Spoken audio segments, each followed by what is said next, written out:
નમસ્કાર દર્શક મિત્રો, આપ જોઈ રહ્યા છો Sai group media house and ચોલી ઝટપટ ન્યૂઝ।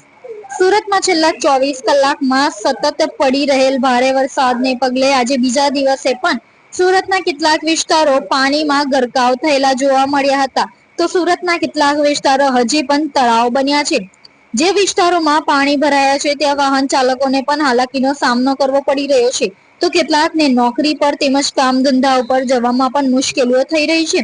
સુરતના પુણાગામ વિસ્તાર, સીમાડા નાકા, ડભોલી, અડાજણ વિસ્તાર, રાંદેર, લિંબાયત, મિત્તીખાડી, પાલ, ગૌરવ પથ રોડ જેવા વિસ્તારોમાં બીજા દિવસે પણ સતત ઘૂંટણસમા પાણી જોવા મળ્યા હતા। મહત્વની વાત એ છે કે સુરતના પાલિકા તંત્ર દ્વારા તેમજ મેયરશ્રી દ્વારા પ્રી મોન્સૂનની કામગીરીને લઈ કેટલાક દાવાઓ કરવામાં આવ્યા હતા, જે સુરતમાં હાલની પરિસ્થિતિ જોઈને તમામ દાવાઓ પોકળ હોય તેવું લાગી રહ્યું છે। સિઝનના પ્રથમ વરસાદમાં જ સુરતની આવી જળબંબાકાર જેવી પરિસ્થિતિ જોતા લોકોમાં તંત્ર સામે રોષ જોવા મળી રહ્યો છે। મહત્વની વાત એ છે કે પ્રી મોન્સૂનની કામગીરીને લઈ લાખો કરોડો રૂપિયાના બજેટની વાતો કરવામાં આવે છે, પરંતુ જ્યારે પ્રથમ વરસાદમાં જો આ પ્રકારે સુરત શહેરના વિસ્તારો તળાવ બની જતા હોય ત્યારે ક્યાંક ને ક્યાંક તંત્ર સામે સવાલો ઉઠી રહ્યા છે।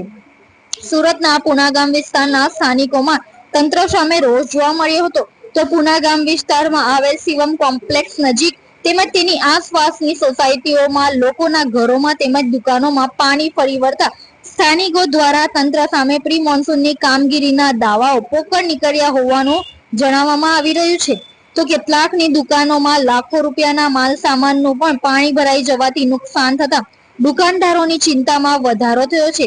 કેટલાક દુકાનદારોની દુકાનોમાં તો લાખો રૂપિયાની મશીનરીને પણ ભારે નુકસાન થતા તંત્રના પાપે તેઓની ચિંતામાં વધારો થયો છે। આ સમગ્ર જે પાણી ભરાવાની સમસ્યા છે જે દર વર્ષે જોવા મળતી હોવાનું પણ સ્થાનિકો દ્વારા જણાવવામાં આવ્યું હતું। તંત્રના પાપે લાખો રૂપિયાનું નુકસાન થતા દુકાનદારો તેમજ સ્થાનિકો દ્વારા પ્રી મોન્સૂનની કામગીરી માત્ર કાગળો પૂરતી હોવાના પણ આક્ષેપ કરવામાં આવી રહ્યા છે। આ સુંદર સૃષ્ટિને નિહાળવા માટે હજારો લોકો પાસે દ્રષ્ટિ નથી, અને એ ત્યારે જ શક્ય બને જ્યારે કોઈ ચક્ષુદાન કરે। તો તમારા સ્વજનો સાથે મળી એક સુનિશ્ચય લઈએ, ચક્ષુદાનને પરિવારની પરંપરા બનાવીએ। Visit Sant Punit Chakshu bank, Rotary eye institute, Navsari. Call 7069006329। ગઈકાલે 24 કલાકથી જે પ્રકારે સતત વરસાદ વરસી રહ્યો છે, જેના કારણે સુરતના જે વિસ્તારો છે જે જળબંબાકાર થઈ ગયા હતા। સુરતના અલગ અલગ વિસ્તારોમાં પાણી ભરાઈ જવાની સમસ્યા સામે આવી હતી। આપણી સાથે આવી પુણાગામ વિસ્તારમાં જે શિવમ કોમ્પ્લેક્સ છે ત્યાં આપણે કેટલાક જે સ્થાનિકો છે તેમની સાથે વાત કરીએ કે કયા પ્રકારની અહીં હાલાકી પડી રહી છે અને તેઓને ત્યાં ગઈકાલથી પાણી ભરાયેલા છે। ગઈકાલથી તેઓને આ સમગ્ર વિસ્તારમાં ઘૂંટણસમા પાણી ભરાયેલા છે, તો આપણે જાણીએ કઈ રીતનો અહીં માહોલ છે અને કેવી રીતે તે લોકો આ પરિસ્થિતિનો સામનો કરી રહ્યા છે। જી આપનું મારું નામ સંજયભાઈ ડાવરા, હું આ વિસ્તારમાં 30 વર્ષથી રહું છું। આ પુણા ગામ ખાતે સરદાર કોમ્પ્લેક્સ પાસે આથી કેટલા સમયથી આ પ્રોબ્લેમ છે। હજી આ શાસક આપણા સુરતના મેયર એવું કહેતા હતા કે પ્રો મોન્સૂનની કામગીરી આ ચોમાસામાં કોઈ જાતની તકલીફ પડવાની નથી, તેને બદલે જે આ પહેલા જ વરસાદની અંદર આટલું બધું પાણી ભરાઈ ગયું છે અને વિપક્ષ અને શાસક ભાઈ ભાઈ હોય એવું લાગે છે।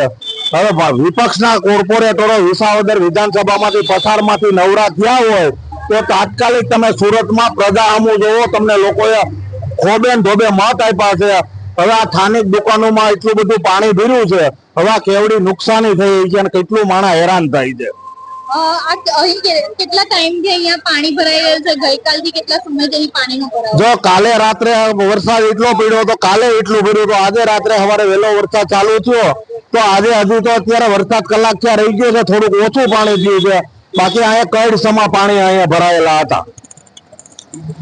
જી, જે પ્રકારે આપણે અહીં સ્થાનિક સાથે વાત કરી, આપણી સાથે બીજા પણ અહીં સ્થાનિક છે, તેમની પાસેથી પણ જાણીએ કે અહીં કેવો માહોલ છે અને તે લોકો કેવી રીતે આ જે પાણીની અંદરથી પસાર થઈને જે હાલાકીનો સામનો કરી રહ્યા છે। જી આપણે મારું નામ ચેતન રાદડિયા। આ કયો વિસ્તાર છે અને કઈ પુણાગામ વિસ્તાર છે, દરજી સમાજની વાડી અને શિવમ કોમ્પ્લેક્સની નજીક।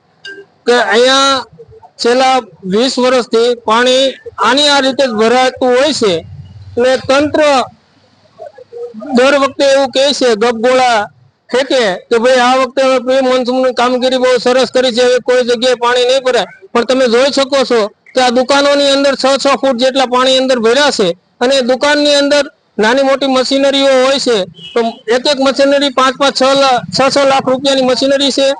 તો કમસે કમ આ એક કોમ્પ્લેક્સની અંદર તમે ગણો ને એટલે 60 થી 70 લાખનું નુકસાન છે. તો આ નુકસાનની ભરપાઈ કરશે કોણ?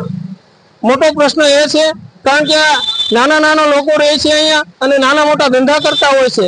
સરકારને કે હેલ્મેટ ન પહેર્યું હોય તો સીસીટીવી કેમેરાની અંદર દેખાય છે કે ભાઈ આ લોકોએ હેલ્મેટ નથી પહેર્યા, તો અહીંયા પાણી ભરાય છે તો એ લોકોને એ ખબર નથી પડતી કે અહીંયા પાણી ભરાણા છે તો તંત્રને મોકલીએ.